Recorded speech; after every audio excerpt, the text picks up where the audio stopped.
Hey, what's up, everybody? Welcome back. Thanks for joining us again. You are tuned into another episode of Ball from Assembly Hall, brought to you by New Amendment. I got my co-host Derek with me. Here we go again, baby. Let's get rolling. Had a big week. Another big week. Come on, baby. Another big week, baby. Talk to me. Tell me what you got going. Jalen Hood-Schifino, baby. Jalen Hood-Schifino. Yeah, man. My young boy got up out there slump. We're gonna touch on it. What you got up this week, though, bro? How was your week? How was your weekend? It's cool.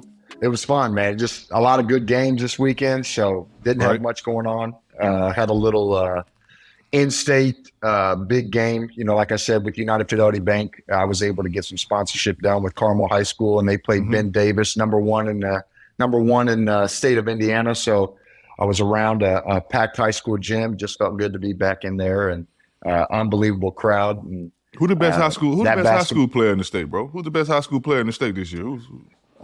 Xavier Booker going to Michigan State. Okay. He's young. He's talented. There's a kid up north by my hometown. What's his name? Indiana's recruiting him hard. Michigan State's recruiting him hard. This kid just started playing basketball, and he makes grown men look like they have no idea what they're doing. He's above the rim. He's just a monster. From Kokomo High School. He's a lot of fun to watch. Him and Booker, those two are really. Why we ain't get in on Booker? Booker just he decided early. It was too late. I think so. I think Izzo got in there real quick, and Kentucky was all over him. We were all over him. I watched him a little bit this summer. Actually, those two played each other in Carmel High School, so I went over there. Jordan was in there. Brian Walsh was in there recruiting those guys, and it was just fun to be in there. But I stopped by to check him out, and kid's 7-footer. He's skinny, but he's going to put on weight. You know that. Yeah. But he's a highlight reel. So Carmel played them. Carmel playing Ben Davis. Kokomo kid played Tipton the other day. So okay. Yeah. Okay. There's a lot of basketball going on. Tipton retired your jersey yet? Not yet. Tell them they better get on that shit, bro. They got to retire your jersey. It took about 5 years for them to even hang up my jersey to be a all-star candidate. So I was like, come on, guys. Yeah, goddamn. Whatever. It's all good. Whatever. I'm sure yours is hanging from the rafters. Nah, man. My school kind of, I'm in a football state, bro. So it really, you know what I'm saying? It should be. Yeah. It most definitely should be. I'm not going to lie to you, you know what I'm saying? But hey. I thought you were going to say they just pump them out, man. Nah. We don't just pump them out like that. What's the team I used to talk to you about all the time? They were on MTV. Hoover. They were a football team. Hoover High School. Yeah. Oh, two of days. We used to talk about it all the time. Two of days. Yeah. The show 2 of days. Yeah, bro. They still got it rolling. They're big time. Still good football school. We're going to move forward, though, man. We're going to go back into the X's and the O's a little bit. We're going to recap a little bit. We're going to talk about we're going to start off with the Minnesota game. Give me your take on it. Tell me what you thought about it. We're going to go from there. Oh, man. I think any fan watching that game would look at that and just go like, whew, I'm glad we can have the conversation, after a win. Come on, man. You'd lose to a depleted Minnesota team on the road. And granted, it was on the road. And I knew it was going to be a little bit of a challenge because you give a guy like Battle free reign, playing with house money, shoot any shot he wanted to. You knew he was going to kind of get off. But it was almost like the 1 step forward, 2 steps back kind of deal. Right. We had a full team, and to come out there and couldn't ever break away. We were down 7 with about 4 or 5 minutes to go in the game, and it was starting to look a little scary. Right. But at the end of the day, like I said, man, we're talking about that game after a win. So I think that for me, that's what matters. But a lot of people, you look at kind of where we were at, why we took that step back, and obviously a lot of people give Woody a bunch of shit about him not coaching. Not getting the guy, whatever the situation may be. Right. I think it goes to show like how valuable he is. No doubt about it.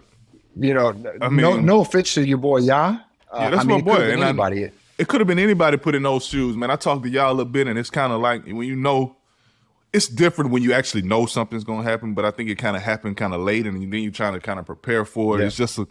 It's a tough situation, but I also think the way Indiana has been, the way we've been playing on the road, I just don't feel like we can come in and be complaining about how we played on the road. I mean, we finished the game, Right. we came out with a dub, bro. I think that's the main thing. I know it's a tough job for Ya and the coaches as well, bro. I mean, when you put together a game plan, it's not really your game plan. It's more so Coach Woodson's game plan. He's there to really execute it. Right. You know what I'm saying? It's just a different feel, and I'm just glad. I'm just happy, thankful, bro. We was able to get the win. You know how it is. Minnesota playing with, like you said, they playing with house money. They come in, they can shoot any shot.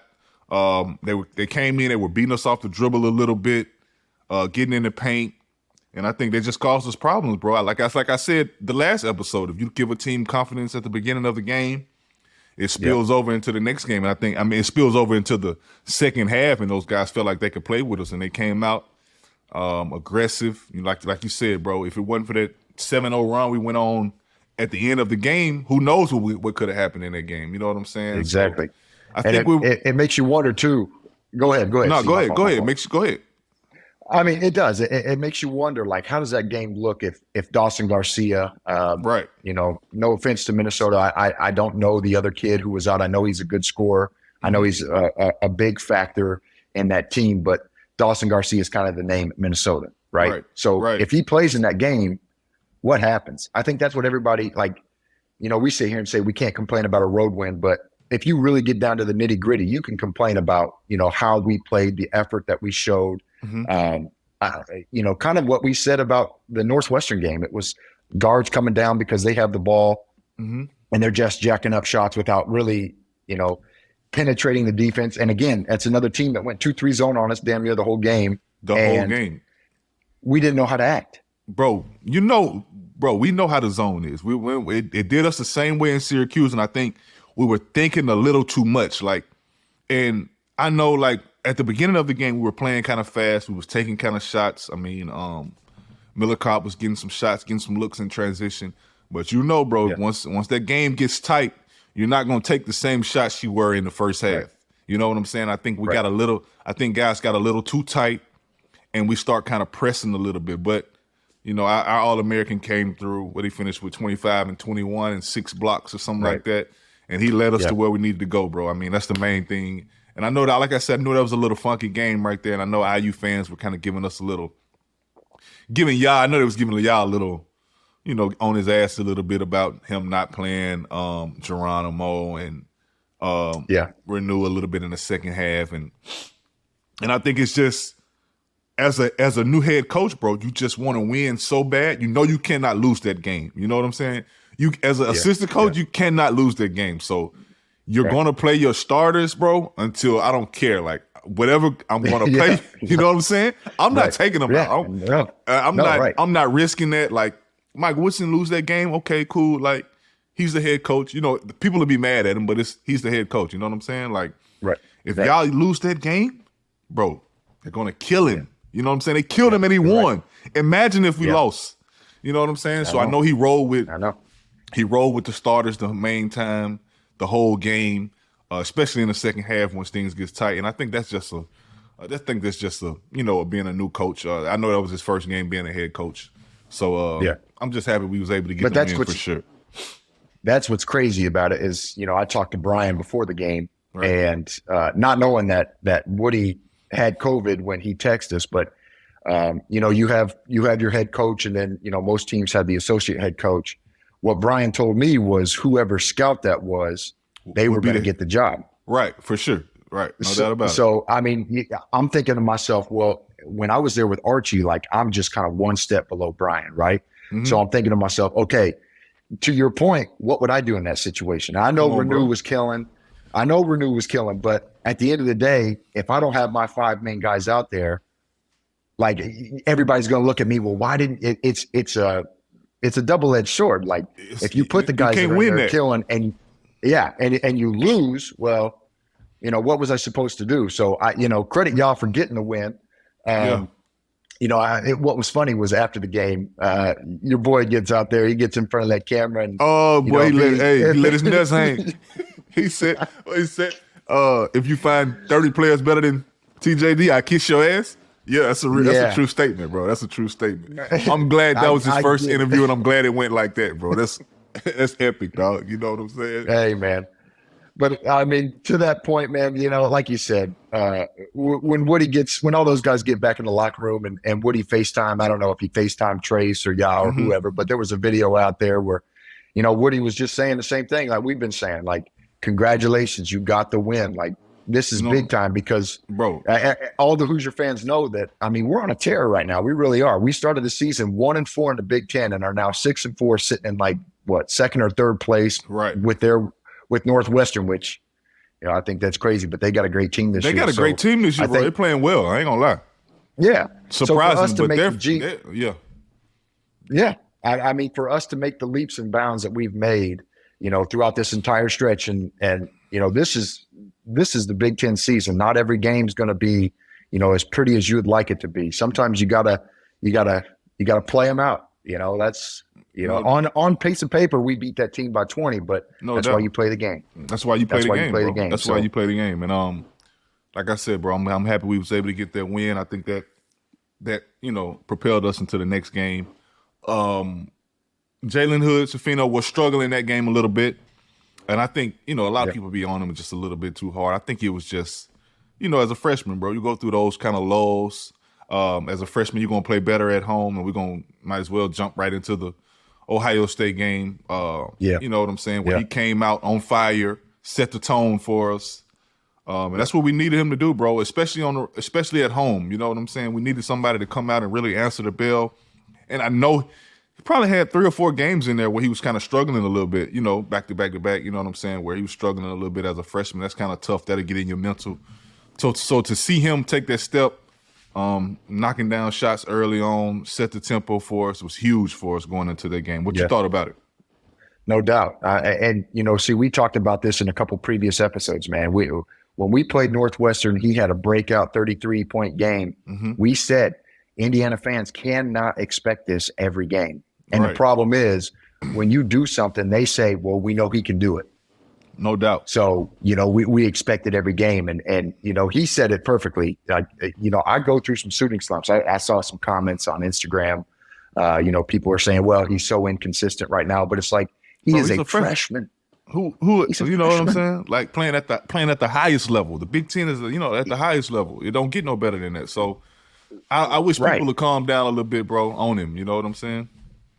I mean, like we said, you cannot expect a guy to go out there and give you 20. You would love to have it. Everybody would love to have their main guys go for 20 a night and everybody go, 35, 40 and 0. But I mean, fortunately for us, we are the only team that has ever done it. But it's not reality. It's not reality. You can't expect a guy to come out there and do that every single game. Like we said, there are ways to get yourself out of slumps, whether it get to the free throw line, obviously staying after and working on your shot. And this is not a type of kid that this is just a one-hit wonder type dude. Like, talking to Brian, this kid loves to be in the gym. He went through a shooting slump. Everybody does it. And then you come out there and you see what he did against Minnesota, against a depleted team. Well, we got him when we needed him. Right. And a little bit of me was a little worried because we needed him. And, we're in a stretch now where, you've got Ohio State, which is not playing well, but they're a good team. You're on the road at Maryland, and then you've got Purdue come up. Right. Absolutely. So if you're a fan of basketball and you know basketball well, you can look at this 3-game schedule and say, we could easily go 0-3. For sure. But my man is that dedicated to his craft, to his game. The team is, like I said, they are on a tear. And they came out, although it was a close game in the beginning, absolutely popped them in the mouth, got all 17,000 behind them. And, what did we go on, a 15 to 17 run? We went on a 15 run in 3 minutes. In 3 minutes. And to be honest with you, I think that kind of blew the game out of proportion. I think that kind of just took the whole fight out of Ohio State. I know how Ohio State feel like they're a team I don't think they really handle adversity well. That's why I think their record shows that. And I think we came out and just hit them in the mouth. Like, once we went on that run, I don't think they were ever able to refocus and, take control of that game. I think they came back in the second half and cut it to 11 or something like that. But I never felt like we was in danger of losing that game. And I watched the, you know what I'm saying? I watched the whole. I felt good about that game. And our role players played better, bro. I mean, I know. Yes, man.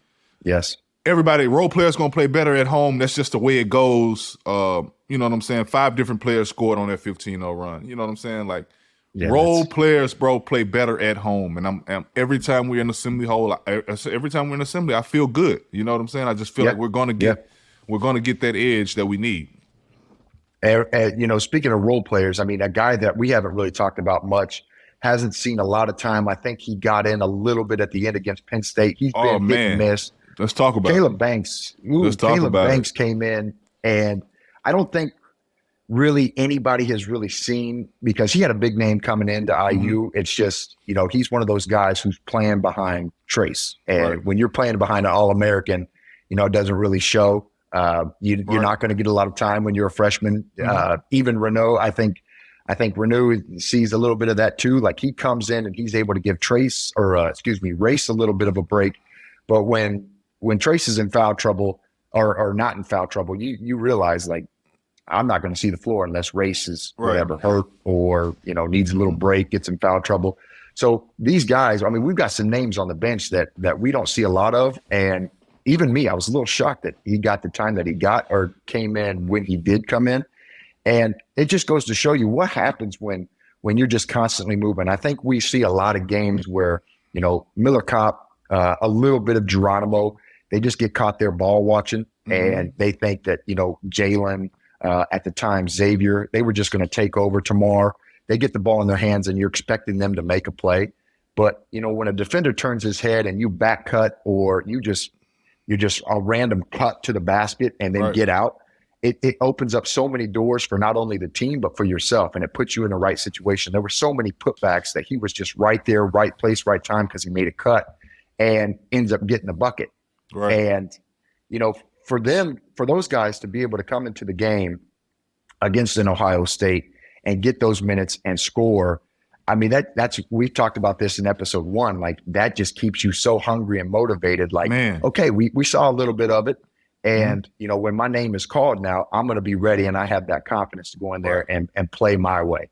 Right. And that's a positive thing for the coaching staff, man. I got to give the coaching staff credit for that, man. Just keeping that boy, keeping Caleb locked in. You know what I'm saying? Sometimes as a especially young, you know what I'm saying? You get over there, you get on the bench, you just get used to sitting over there. You know you feel like you're not going to play today, so hey, I'm just going to chill. You know what I'm saying? And exactly. And the coaching staff did a great job of having him ready. I don't know if they told him before he was going to play and stuff like that, but the kid came in and was hungry, played with a lot of energy, and gave us a great boost that we needed. And Malik played well too, bro.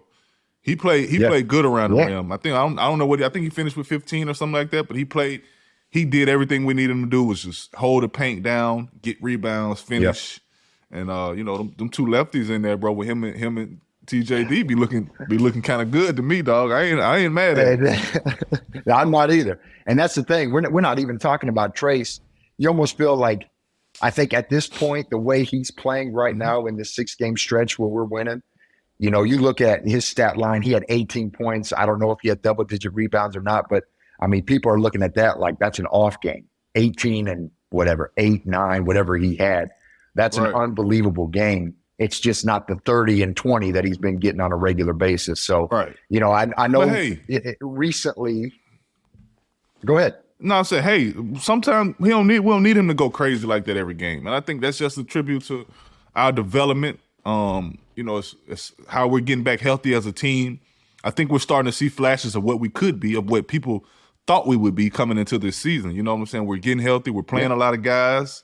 A lot of guys are contributing. So I still feel good about where we're at. He still had a double-double. Trace don't need to go for 30 every night. I think that's just you know, as fans and as former players, we get used to that because we know he's capable of that. But I think he did when the game was up in a little part. You know, he got some big buckets we needed, and you know what I'm saying? Held the fort down. That's what we needed. The Big Ten, baby, they do play defense. Eventually, someone is going to stop Trace. I know we don't think that that's going to happen because of the way he's playing right now. Eventually, he is not going to have one of these double-double games. And this is a prime example of why the other guys need to step it up a little bit. Mm-hmm. And obviously Jalen had the game he had. God, I don't even know how many threes he had, but he went 5 for 5 to start the game. And it just goes to show, like, yeah, we're starting to have those pieces. Like you said, if Trace isn't going to have a good game, he had a great game. But if he's not going to have one of those monster games, then other guys got to pick it up. And like you said, we had role pieces the whole game that just played really, really good basketball, and nobody stepped out of their zone and tried to take over. It was just, hey, if tonight was Jalen's night, going 6 for 7 from 3, you kind of want a piece of that action. When you get that lead, you can start to have a little fun with it. But overall, I think, we did exactly what we wanted to do. We had a great time for the game. We had great pieces step up, and especially, shout out to Jalen. We came in there, we popped him in the mouth and sent him packing, and that's exactly what we were looking to do. No doubt about it, man. Shout out to Assembly Hall, because, boy, it was rocking in there. I don't know if did you go to the game? I didn't go to the game. Oh, I didn't even want to. Anytime Gus calls a game, Gus Johnson has got to be one of the best announcers out there, man. Yeah, and we know Gus. We know Gus just from playing.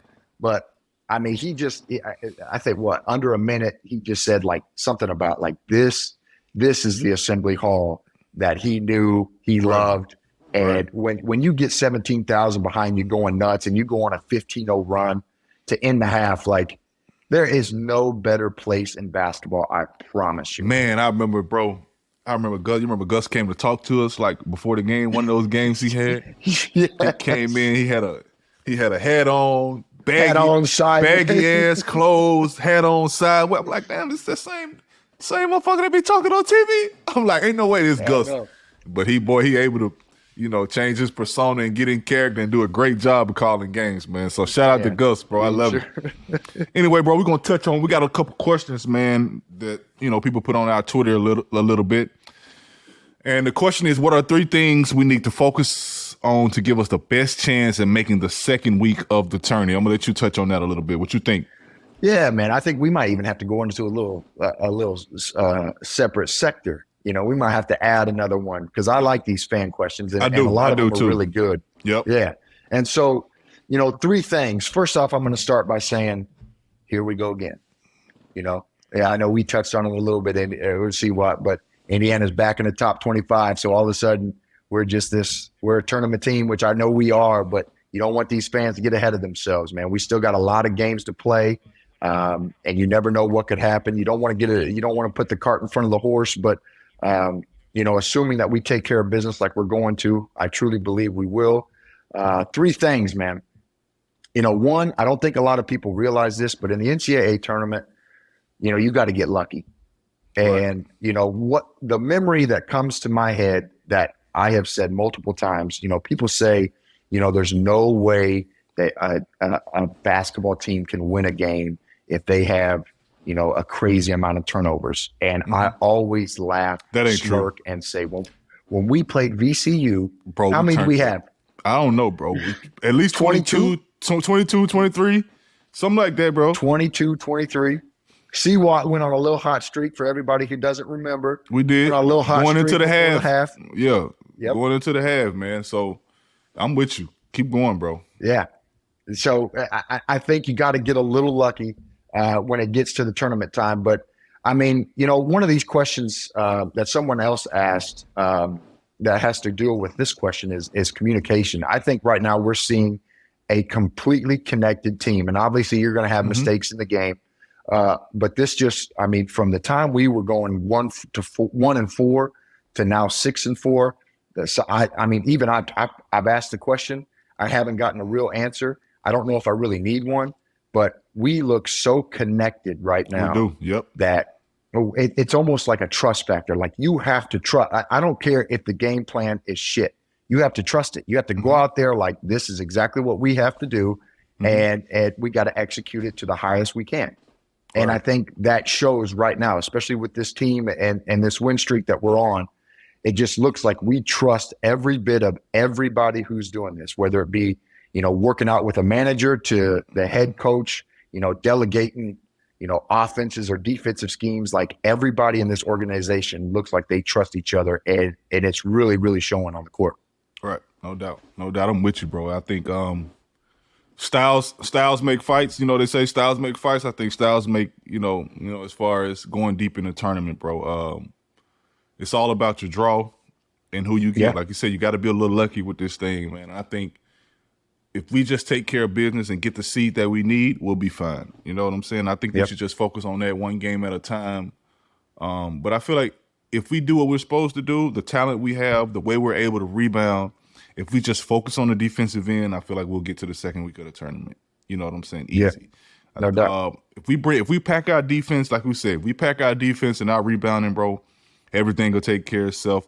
If we hit three, we can beat teams making. I mean, obviously we have to make some threes. We don't have to go crazy high and make 11 or 12 or something like that. We have to make some to keep, the defense honest or whatever, just to keep them off of Trey so much. But I think if we make threes, we can beat anybody in the country. Let me just say that. If we're making threes and we on, because Trace is going to dominate, we can beat anybody in the country if we making threes. So I don't want to say we have to hang our hat on that, but we do have to make some threes in order to to go to the next. I think it's no secret that every team, while we're in the tournament, I think every team that we come across, obviously the sole focus is going to be on Trace. That's going to be number one. If we stop this team, or if we stop this man, we stop this team. Right. So, like you said, I think you got to pack your three ball. I think Miller Kopp's going to be huge. Tomorrow's going to be huge. Trey Galloway's hit a couple here lately. Yeah, he's been shooting the ball with confidence lately. Yep. Yeah. Obviously, Jalen's hit, he hits as many threes as he's been hitting in this little stint. Mm-hmm. So obviously we need that. Hopefully at that point we would have a Xavier back, and a Xavier that's not just thrown into the fire, Xavier who's had a couple games under his belt to get a little confidence back in his game. But also I think focusing on yourself, and what comes to mind, like you said, Syracuse, when we got that draw, obviously it's the luck of the draw. And we ran into a buzzsaw with Syracuse in the 2-3 zone, and it's not the 2-3 zone of today. Mm-hmm. This is the 2-3 zone that you see how we struggled against the 2-3 zone against Minnesota. Imagine back a Syracuse 2-3 zone. You know what I'm saying? It just when you got 2 6'6" guys at the top of it with a 7-footer down low and an All-American on the wing. Right. The zone we went against was a little different from today's zone of Syracuse, but. I think a little bit of that, and we've gone on and we've told stories in the past about our experiences, that run that we had losing to Syracuse. One of the things that was repeated over and over was, I think we focused so much on the zone we just kind of forgot about us, right? And running our offense and just doing things that against the zone, nobody really. A lot of people don't realize you can still run your man-to-man offense. No doubt about it. 2-3 zone. Yeah. And it's going to turn to a man anyway eventually, and I think we kind of eventually, yes, yeah, and I think we kind of even practices. I think when we were in practice, one of the things, I mean, the main thing was for me is I didn't go. I shut myself down, and I was looking up and I was like, man, all these drills are just 3-point drills. Like we're doing is shooting 3-pointers. So 5-minute threes was always key for us, but like I said, we had Jordan who couldn't lift his shoulder. We had, a good team, but we were so focused on Syracuse and shooting threes that we kind of got away from just who we were. From the way we play. We definitely didn't focus on us as much. So hopefully we don't run into that, bro. I still got nightmares of that fucking zone, bro. I hate it, but you know what happened? I've never watched it. Never watched the game. Don't care to. All right, we're going to go into the next question of Assembly Call. Shout out to the people at Assembly Call, man. They want to know. He says, I'm curious what you guys think of IU's three-point usage, given your background playing in an offense that emphasized it more with an All-American big down low. And like I said, bro, I think our focus, we don't need to be necessarily focused on hunting threes. Like I said, I think we just need to make the right one. We'll take open looks, number one, and make the ones we take. You know what I'm saying? I think this group is I think we found our identity. I think we can just dominate the paint. I don't think we necessarily have to have 10, 11 threes in order to win a game. I think if we just make, we got guys that's capable. Don't get it twisted. Like, we got guys that's capable. If you're feeling good, if you're making shots, Jalen had it going last game against Ohio State. I've seen Tamar get it going where they're making threes. Miller Kopp is the one exception where I think he needs to hunt threes. Yeah. Because that's what he brings to the table. You know what I'm saying? I think if he making threes, obviously we put him on a single side with Trace. We're able to do more, giving him the ball. They can't really help off of him and stuff like that. But I think the main thing, bro, is just have to take the right threes and make the ones we take. You know what I'm saying? I think we know our identity. We dominate the paint, we'll be fine. Yeah, I think some games that we've seen, especially when we were going through our losing streak there, I think we got a little three happy. And, we talked about this, in practices with Coach Green, like our teams too. I mean, we got three happy as well. And we went on practices 2-3 days in a row where if Cody didn't touch the ball, it was a turnover or we got on the line, whatever we did, we ran. So like you said, I think, we found our identity. It's to go through Trace and let him make either the play, whether it be scoring. Obviously Trace has had numerous games where he's had 4, 5, 6 assists. So he's going to make a play. I think the ball needs to go to him regardless. But like you said, we have guys to make threes, but Miller Kopp, I think, is the one guy, and you still see it here and there where he's shot faking a lot when I don't think he needs to. He just needs to be shot ready. He got to let it go. He got to let it go, bro. If he doesn't shoot it, it's almost deemed a turnover. Obviously, we'll keep playing, and, Trace has been scoring the way he's been scoring. But that's the one guy where I think we are sound around the rim. Obviously, when Trace puts up 20 rebound games, if you put the ball up on the rim, if you're deemed that type of shooter, it's a good chance. It's a good chance it's going to go in. It's a good chance it's going to be a good miss. Or a good miss. And it's going to be a good miss, and he's going to obviously get the offensive rebound. And the same way with Malik and the same way with Geronimo. I think we got a lot of guys that can crash the glass, bro, and get rebounds. You know what I'm saying? I think we're more physical than a lot of teams. We're more, we're more gifted around the rim than a lot of teams. So I think if we just take open threes, I feel like we'll be in more rebounding position and able to get those rebounds. I think a lot of it too has to do with a little time and score. Penn State comes to mind where it was just point guard came down and I'm just going to jack it because I've got it. And obviously, the score was what it was. So I think guys were just trying to get theirs at that time because we've already taken the loss. But, it's time and score. We don't need a Jordan Geronimo 3 with 20 seconds left on the shot clock. If you're wide open, we've said it before. If you're wide open, there's probably a reason why you're wide open. But if the ball moves, the ball goes inside out, the defense is going to collapse when Trace gets it. And it's going to leave you opportunities to knock down shots. And if you miss it, oh well. But taking a good shot, time and score. This team, like you said, it's got its identity. It knows what it does really well. And, you can't be afraid to shoot them when it's the right time, right score. And, you've been able to kind of say like, all right, I've knocked down one, or I am a good shooter. I can shoot this. So, there's a bunch of things that run into it, and I do. Yeah. And I do think we're going to have a game where we go crazy from three. We got a lot of guys that's capable of making them. Hopefully it's in a tournament where we fuck around and go make 14, 15 threes. You know what I'm saying? Who knows? It's capable. So I think we just got to play time and score. And I think we got enough veteran guys that knows when to shoot threes. I think Race does a good job at knowing when to shoot three and when not to shoot it, along with some other guys as well, man. So appreciate that question from Assembly Call, man. Appreciate you guys reaching out to us. We love all the questions. Continue to send us questions and topics we'll touch on for sure during the podcast. But we're going to move on now into the scouting report segment. We got Maryland coming up, baby. We got to go to Maryland. What you thinking, D? The one thing that I've learned about Maryland, and they had it rolling there in the beginning of the season, and, you can say it time and time again that the Big Ten beats up on everybody. And Maryland's kind of run into that a little bit. They dropped out of the top 25, but they were ranked pretty high there early in the season, December especially. One thing I know about Maryland is they don't really lose at home. They take care of business. Oh, man, I was just looking at that, bro. I was just looking at that. They don't lose at home at all. They don't lose at home. They went on the road and took the number one team in the Big Ten, number one team in the nation, Purdue, to a 3-point game, had a chance to win it. I think Purdue hit a big three at the end to give them the 3-point lead. They had UCLA was the only buzzsaw that they really ran into. But number 7, Tennessee at the time, a 3-point game.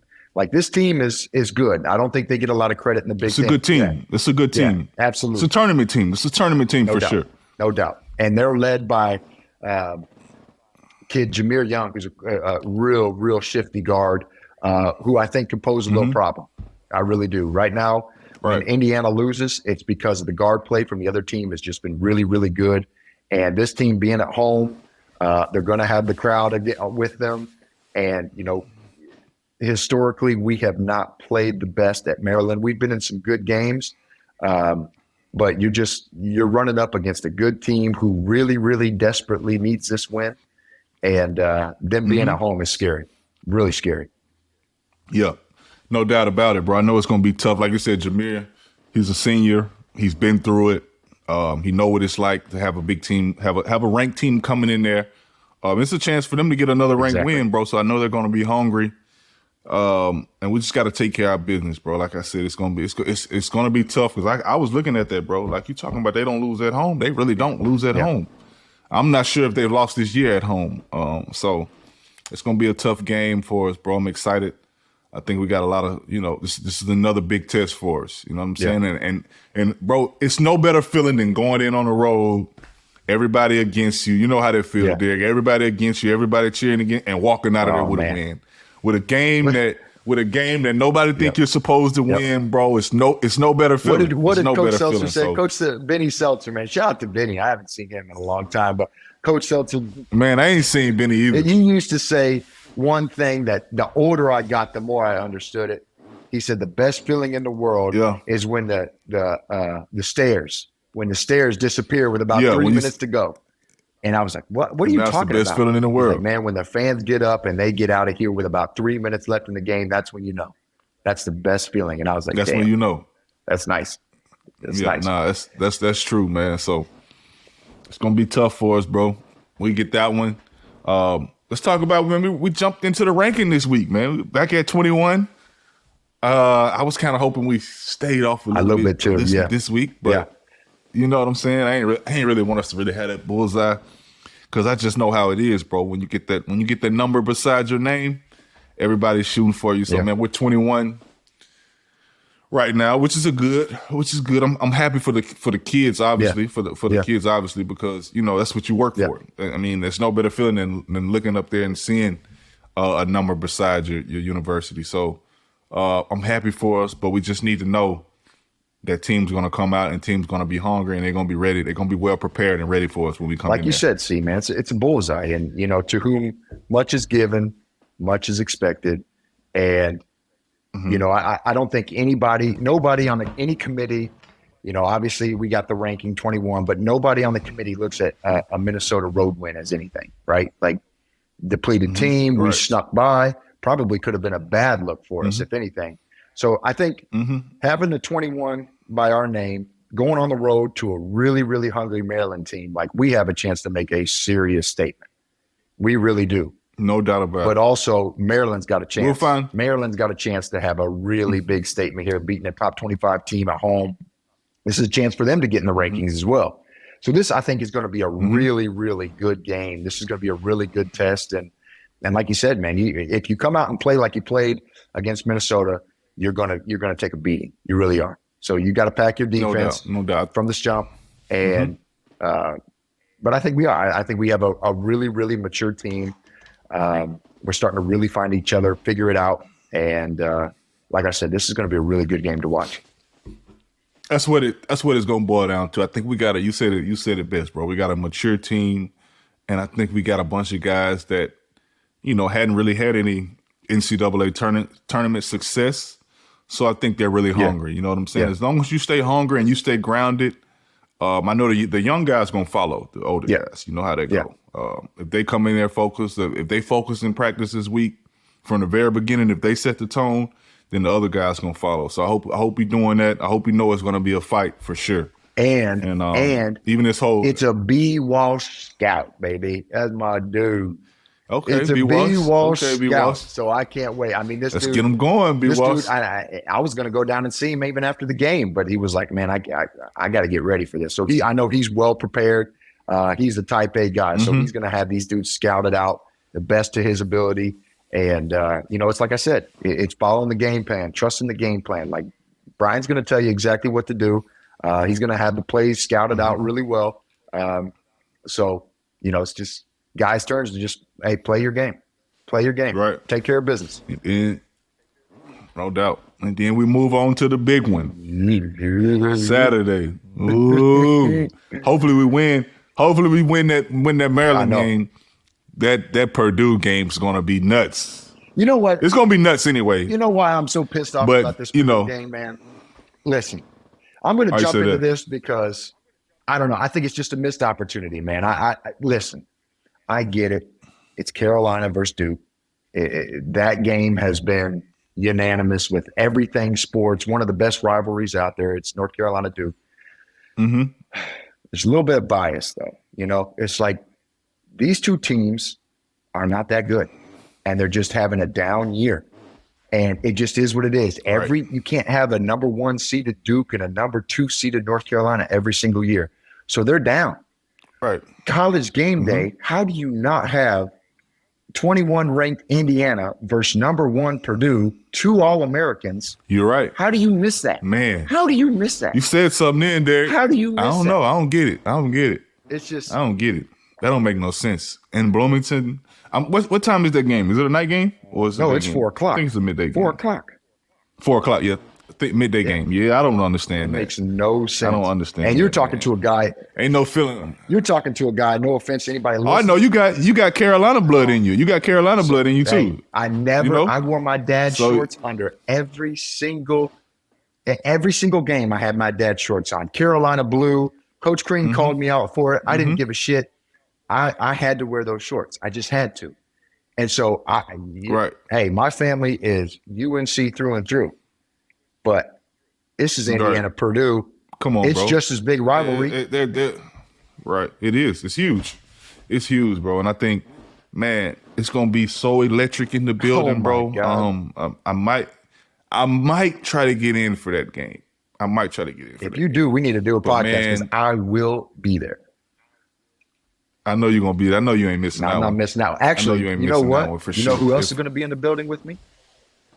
Miss Parker Geneva. It's gonna be her first. Who are you talking about? My daughter. Oh, your baby, your daughter. It's gonna be. I'm like, who? I'm trying to say. Oh, but no, your daughter. That's gonna be crazy. I hadn't took my daughter to Indiana game yet, but that'll be one to go to. Yeah, this will be Parker's first one. So yeah, Caroline's gonna be in the house, so it'll be. Oh man, that's gonna be fun. Make sure she got some headphones, bro. She's gonna need some headphones. She's gonna need some headphones, but sure. But we could talk about that a little bit. Obviously, 2 All-Americans matching up. Edie and Trace a little bit, man. Edie's so big, bro. He's so huge around the basket. I think we're gonna have to. I don't know. I know we're gonna have to double. We're gonna have to do something. Not sure who scout it'll be, but I don't feel like we can just let him go. I mean, Michigan State just let him go 1-on-1 again, and he had 33 and 18 or something like that. Yeah. I don't think we can give that. You know what I'm saying? Obviously, I know Michigan State was on the road this past weekend, but man, they played him just like they played Trace. They played him 1-on-1, and he hurt him. He killed him. So I don't think we're able to, and I just don't think Trace is able to really. You know, we definitely don't need Trace and foul trouble going into that game. Yeah, so, I think that's the thing. Yeah, and so I think we got to throw some. Yeah, go ahead. No, I just said I think we got to throw some different things. Yeah, I think we do too. I think you got to throw a couple defenses at him. You can't let Purdue, get a feel for how you're playing because they'll find a way. Coach Painter, really, really good coach.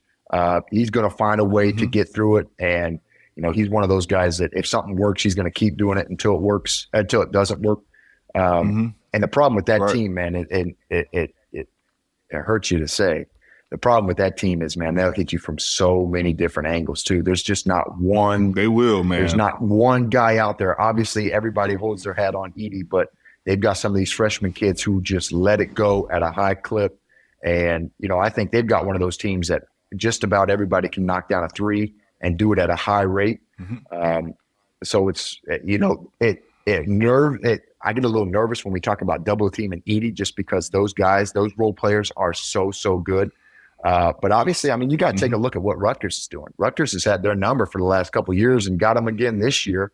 And, obviously you think that the Indiana team is better than the Rutgers team, but somehow they're finding a way to get it done when, I mean, I know they've got a big, but he's not a Trace big. So No, he's not. He's not a Trace big. I think he's more a defensive big, which helps them in their case. Yeah. Guarding Edie a little bit. Yeah. You know what I'm saying? I don't think they really lean on him as much as we lean on Trace on the offensive end. So that makes it a little difference. You know what I'm saying? But man, it's gonna be tough. I'm excited for that game, bro. Man, like I said, it's gonna be crazy. You know what I'm saying? Anytime, it's already Purdue and they're number one team. Exactly. So it's it's already. You don't have to hype this game bro, up, but the second you put a number one in front of Purdue, it's gonna get that much more hype. It's going. Yeah, no doubt about it. All right, man. We're gonna move on into the word on the campus segment. I'm taking this one over. Something for us on this. I'm taking this one over. You got it. And I'm taking this one over because, this came across my mind because of, this past weekend and a couple games before. Right now you're seeing a lot of the coaches versus cancer. Obviously, the big tribute to in college basketball. But I don't know. See, I was irked. I was really, really disappointed. And my word on campus, the word on campus that I'm going to talk about is, our Adidas contract. And I've had this conversation with a couple of fans who have messaged me. Fans have put old gear out there. Just a little reminder, the last time we were in a Final Four, we were wearing Nike. We were Nike. So 100%. I'm watching Jared Jefferson, baby, had the Nike song. Exactly. And I'm looking at these coaches versus cancer games, and, I'm excited, man. Obviously, everybody gets the new gear. And I tell Brian, I say, Brian, you got to send me a picture of the coaches versus cancer gear. You guys are going to get something crazy from Adidas. He said, actually, they're sending us the Adidas boost that we got before the season. And so I just go to Twitter, and I shout out Adidas. I tag Adidas in my post, and I just think, like, you guys can't send us even like a pair of Stan Smiths. Like, obviously, you don't have a lot.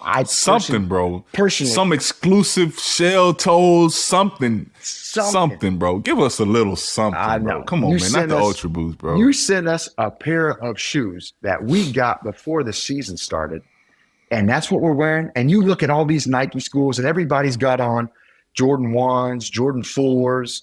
Like, all these coaches are just wearing some incredible shoes, and we get some Ultra Boosts that we got before the season. And I'm just like, man, I pray. Listen, if we can buy out Archie with the contract that he had, if we can buy out coaches, we can buy out this Adidas contract, get us on a Nike. Listen, if we don't get enough as much money from Nike as we do Adidas, you want to know what supplements at? Recruits. You know it, CWAT. Yeah, for sure. Yeah. Players want to wear Eventually, Nike. we'll get. Bro, players don't wear. They don't really care about wearing Adidas like that, bro. I'm gonna be honest with you, man. It's nothing like putting on Nike. Everything is better from your off the court apparel to your on the court apparel to your shoes. Everything's better, bro. And I know obviously we're being selfish. We're just thinking about the basketball team. I know. You know what I'm saying? But even soccer and everything else, Nike stuff just looks better, bro. Like, I think if you did a poll with the students, oh God, I'm sure everybody would say they rather wear Nike. You know what I'm saying? No doubt. I think it's just time for us to make that change, bro. We done done enough. Like we done been Adidas for how long? You know what I'm saying? Forever. So I think it's time for us to make that change, man, and put that check on. I tell you know what I'm saying? See, just one of the things I remember. And this goes back to the Adrian Payne days when we were going through warm-ups playing against Michigan State. Bro, when they had the Durants, when they had the LeBron, Ohio State had the LeBrons. I mean, you'd go through layup lines and obviously you guys are all meeting at half court and we'd meet up as captains. We'd go. Oh, man, they had it on. I just couldn't stop staring at their shoes like, bro, can I get these after the game? I'll never be able to wear them. I won't be able to wear them while I'm here, but these are so sexy. I just want a pair. And it's just, I don't know. Yeah, nah, for real. They had, bro, Michigan State and Ohio State. Ohio State had the LeBrons, all the exclusive LeBrons. They had the KDs and man, they had everything, bro. So Kobe's, everybody was wearing Kobe's, and we're like, we got these. I'm wearing these D Roses. I got to go through. I can only wear about 2-3 times. You know what I'm saying for the material breakdown. Exactly. You know what I'm saying? So, bro, That's a little different. Indiana, man, get but it done, man. Scott Dolson. Get it done. Scott Dolson, get done. us out of this Adidas contract. Get us to Nike. I know I sound selfish. I don't give a shit. These guys want to wear Nike. I promise you, if you want to get recruits in, I guarantee you get 2 recruits signing with Nike. No doubt about it. Guaranteed. No doubt about it, bro. No doubt about it. So I don't know. that's our word on the campus, man. Segment. Shout out to Derek for that one. I didn't know that was coming, but shout out to you for that one, bro, because we definitely need to make that change. But anyway, that concludes our episode. You guys go subscribe to all streams, everything that we're on, which is Apple, YouTube, Apple. YouTube. Hit us up on Twitter, man. Diesel32. Hit us up on Twitter. There we go. IG, Instagram, everything, man. Thank you guys for rocking with us. We out. Beyond the Big Ten is a network of podcasts that aims to be your go-to resource for all things Big Ten. We cover the entire conference with shows hosted by ex-players and athletic alumni, aiming to be your go-to source of information and entertainment for your favorite team. Hosted by ex-Big Ten players, media, and insiders, our podcasts are focused on giving diehard fans and those alums an inside scoop about the teams and people that make the Big Ten Conference one of the most watched and most talked about conferences in sports. We're excited to talk Big Ten basketball with you wherever you may be. Subscribe now.